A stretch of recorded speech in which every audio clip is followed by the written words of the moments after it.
Napakadaming tao dito sa mundo. Napakadami ninyong nakilala simula kayo yung mga bata. Marami kayong mga naging kaibigan, mga kaklase, mga kasamahan. Pero sa napakaraming taong ito na naging bahagi ng buhay ninyo, kayong dalawa. Anan.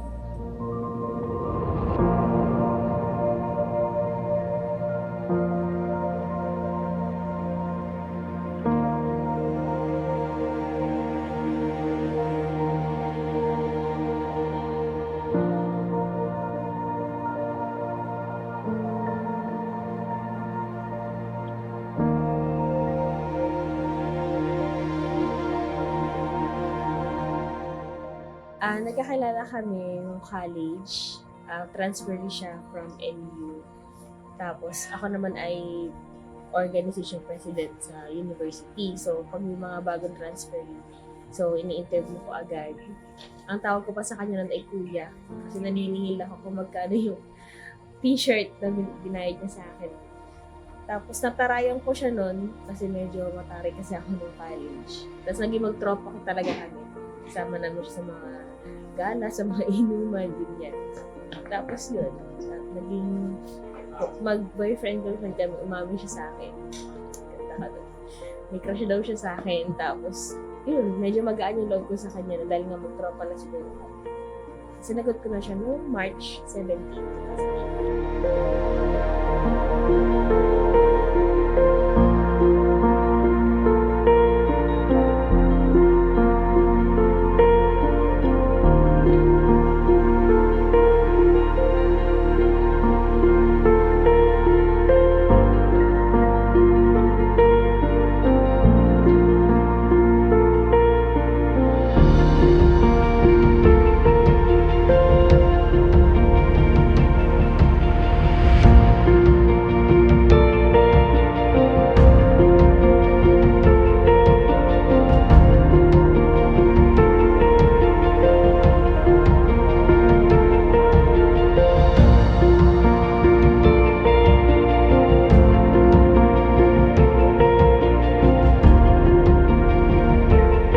College, magka-klase kami.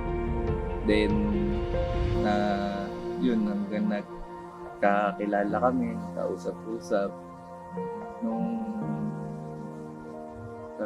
una, lagi siyang hinihintay pag uuwi kasi pares kaming taga Tanawan.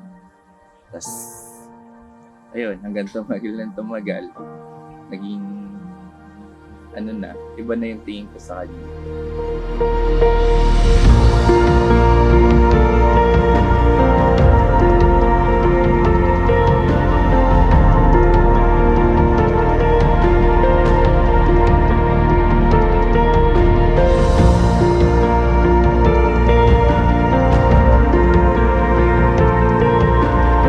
So ito na nga, simula ka lang sa kuya, tapos naging B, tapos naging love, tapos ngayon, asawa na kita. Special pa kasi daddy na. Sabi, hindi ako mangangako sa'yo, pero ito nga sabihin ko, gagawin ko ang lahat na nakakaya ko para sa mga mabuting ina at asawa. For better or worse, for richer and poorer, through sickness and health, and through the twins part. Mahal kita, I will give you a babies. Asawa ko, mahal kita, parang ako. Love you! Salamat, simula nung umpisa nandito kayo, hindi mo ako iniiwan, hindi mo ako pinapabayaan. Kahit college, ano na yun. Ang problema ko, lagi ka nandyan.